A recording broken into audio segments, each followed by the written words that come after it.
The first one deals with the whole area of what I'd like to call the now customer.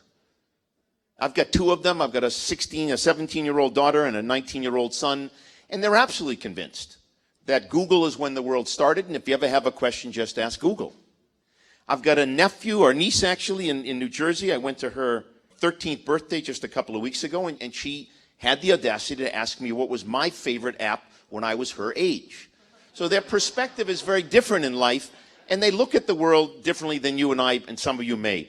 And the fact that 70% of the 16 to 18-year-olds are buying digitally and that the revolution is only beginning is a fairly good early indication that this is something that's not going away anytime soon.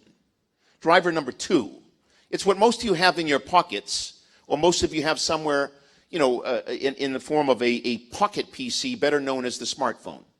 95% of all knowledge workers carry that phone, and again, I don't think that's going away anytime soon. It's rather shocking. We all didn't forecast just how quickly smartphones would penetrate both this part of the world and other parts of the world, but in this country, it's over 85% of all new phones are smartphones. So that gives you some indication of the criticality people are placing on this. So between the now generation and the smartphone, my observation is the digital fire hose does not diminish anytime soon. And the question then becomes, how do we thrive in this digital deluge?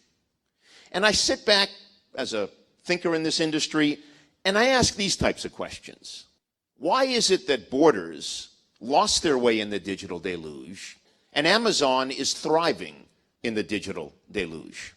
Why is it, for those of you that have, like coffee drinkers, why is that Ile, one of our well-known companies that I know very well, why is that they're finding their way, still sending out mass emails to all customers, not targeting effectively, not knowing contextual relevant information at the right place at the right time for customers, whereas Coca-Cola has 20 million registered consumers and in 2015 decided that they would activate their CRM database and begin their digital roadmap, if you will, and are beginning to really make very, very big inroads on both loyalty, advocacy, and new customers.